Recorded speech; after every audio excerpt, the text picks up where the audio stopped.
question. Please reply me. Of course, feel free to ask Uh, whatever you'd like, and I'll do my best to help out. ChatGPT, I feel creative, but sometimes struggle to find my unique voice. How do people actually discover it? That's a really common experience. I think discovering your unique voice often comes through a mix of exploration, experimentation, and reflection. It helps to try different styles, keep a creative journal, and pay attention to what truly resonates with you. Over time, patterns will emerge, and you'll find what feels authentic and distinct. If you want, we can brainstorm some ideas together.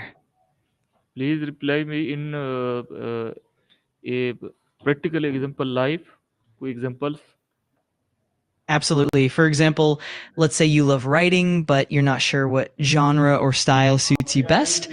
You might start by trying out different forms, maybe some poetry, then short stories, or even personal essays.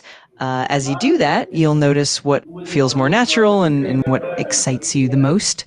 Over time, you'll start developing your own unique voice. Another example could be an artist experimenting with different mediums like watercolor, digital art, or charcoal, and eventually finding the one that resonates most with their style. It's all about exploration and reflection. Can you give me some daily life example in such regard? Definitely. For instance, let's say you're a chef trying to find your culinary voice. You might experiment with different cuisines, Italian, Asian fusion, or traditional comfort food, and see what feels most natural and fulfilling. Over time, you'll discover the flavor combinations and cooking techniques that really represent you. Another example could be a musician who experiments with different instruments or genres like jazz, rock, or classical, and gradually finds the style that truly expresses their personality. It's all about trying new things and reflecting on what truly resonates with you. Okay, my second question is, so it's more like a process, not a moment. Exactly, you got it. It's definitely more of a journey than a single moment. It evolves over time as you grow and learn more about yourself. Each experience and experiment adds a little piece to that puzzle. Please give me a collaborative answer in such regard. Absolutely. I'm happy to provide a collaborative example. For instance, imagine a group of artists who come together to create a community mural. Each artist brings their own unique style and perspective, and through collaboration, they discover a blended voice that's bigger than any one of them. That process of sharing ideas, experimenting together, and giving and receiving feedback helps each person refine their own voice while also contributing to a collective masterpiece.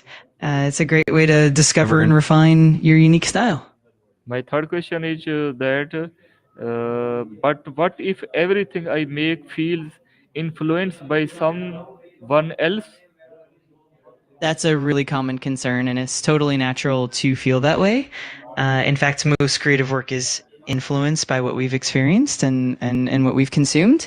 The key is to embrace those influences and then add your own twist. Over time, as you continue to create, your unique voice will emerge more distinctly. It's also helpful to experiment and combine different influences in your own way. Eventually, those influences become part of your creative foundation, and your personal style shines through. Okay, l- next question is ChatGPT. I feel creative, but some things struggle to find my unique voice.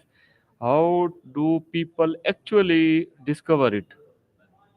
I'm glad you're exploring that. People often discover their unique voice by continuously creating and reflecting on what resonates with them. It can help to keep a creative journal, seek feedback, and also allow yourself the freedom to experiment without pressure. Over time, those little moments of inspiration and authenticity will help shape your distinct style.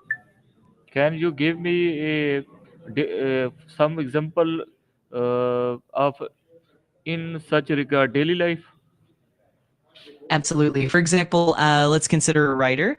They might start by reading a wide range of authors and trying different writing styles. Over time, they notice which themes, tones, or narrative techniques feel most natural and enjoyable.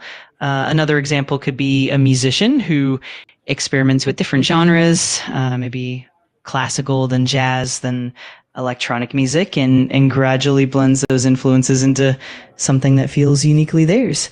In everyday life, it could be as simple as a chef experimenting with different ingredients and cooking techniques and eventually creating a signature dish that's all their own. It's all about exploring and reflecting along the way. My next question is that, but what if everything I make feel influenced by someone else? That's totally understandable, and it's actually a normal part of the creative process. In fact, no creative work is entirely isolated from influences. The key is to let those influences blend with your own experiences, perspectives, and emotions. Over time, you'll find that your unique voice naturally emerges as you combine those influences in your own way. So it's all part of the journey, and eventually you'll carve out something that truly feels authentically yours. Speaking of curiosity, how do I follow it better? That's a great question. Following creativity more effectively often involves giving yourself the freedom to experiment and play without judgment. It can help to set aside dedicated time for creative activities, keep an open mind, and not be afraid of making mistakes. It's also useful to seek inspiration from different sources, nature, art, conversations, and more. And of course, reflecting on what you create and staying curious will help you deepen your creative journey. I like that, but sometimes I compare myself to others a lot. I totally understand that feeling. Comparison is something many of us struggle with. It can help to remind yourself that every creative journey is unique and that it's okay to be inspired by others while still forging your own path.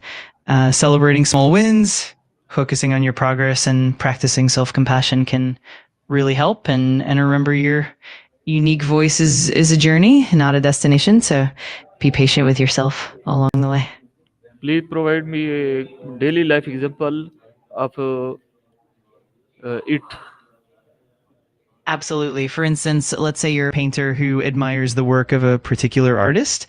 It's natural to compare your work to theirs and feel like you're not measuring up. But over time, as you keep painting, you'll start to incorporate your own experiences, emotions, and techniques. For example, you might develop a unique color palette or a distinctive brushstroke that sets your work apart. Over time, the small personal touches help you build confidence and find your own voice. It's all about that gradual journey. My next question is that, what about fear of judgment? That one slows me down hard. That's definitely something a lot of creators experience. Fear of judgment can be really paralyzing, but one way to overcome it is to focus on the joy of creating itself rather than the outcome.